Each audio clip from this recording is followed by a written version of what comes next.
जो भगवान के भरोसे रहता है उसको कभी ऐसी स्थिति नहीं आती। जो किसी से हेल्प नहीं मांगता, एकमात्र भगवान का भरोसा रखता है, उसको जब जरूरत पड़ती है तो स्वयं भगवान निर्वाह करते हैं।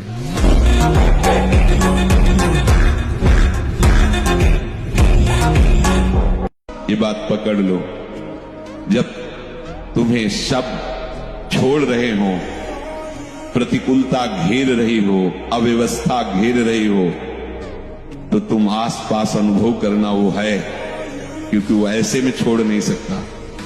जब वो इतना बड़ा कृपा करके हमारे साथ महामहिम कार्य कर रहा है, माया मुक्त कर, वो जानता है कि बहुत कमजोर हैं, लड़खड़ा जाएंगे, इसलिए वो साथ रहते हैं, हरि साथ रहते हैं।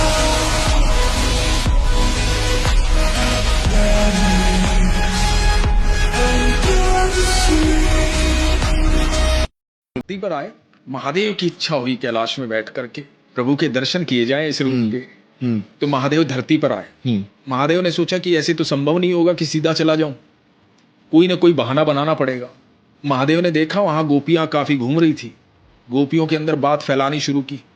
मैं बहुत बड़ा भविष्यद्वक्ता हूँ, ज्योतिषी हूँ, हमने सुना है कि यहाँ नंद के घर लल्ला हुआ है, तो लल्ला का भविष्य बताऊंगा, जाकर बताओ उन्हें। तो गोपियां गई, यशोदा मैया को जाके बताया कि एक महाराज आए हैं, बड़े भविष्यद्वक्ता हैं, भविष्य बताएंगे बच्चे का, तो मैया आप दिखाओ उनको। अब यशोदा मैया ने ऊपर से बालकनी से देखा कि कौन, अब नीचे देखा महादेव खड़े हुए हैं। अब महादेव का रूप देख करके यशोदा मैया घबरा गई। अब महादेव तो महादेव है जी, लंबी लंबी जटाओं वाले, गले में सर्प, हाथ में त्रिशूल। महादेव ने कहा क्या हुआ मैया, एक बार लल्ला के दर्शन करवाओ, मिलवाओ लल्ला से।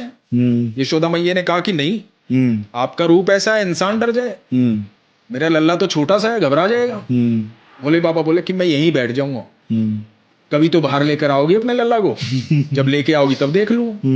भोले बाबा जिद में बैठ गए। यशोदा मैया बोली कि मेरा लल्ला चाहे घर के अंदर बूढ़ा हो जाए, मैं बाहर नहीं लेके आऊंगी, तुझे नहीं दिखाऊंगी। भोले बाबा बोले कोई बात नहीं। अब ये बात पहुंच रही ठाकुर जी के पास। ठाकुर जी छोटे से नन्हे से प्यारे से ठाकुर जी। अब ठाकुर जी को जब मन में ये बात आई कि महादेव इंतजार कर रहे हैं, ठाकुर जी रोने लगे। नीले रंग के ठाकुर जी लाल रंग के हो गए, इतना रोए कि सांस भूल गए, लगातार रोते रहे। यशोदा मैया परेशान हो गई, पागल हो गई ठाकुर जी को रोता हुआ देखकर कि ये हो क्या रहा है, मेरा बच्चा चुप क्यों नहीं हो रहा। अब यशोदा में योग लगा कि शायद इस बाबा ने ही कुछ किया, इसको बुलाती हूं अंदर।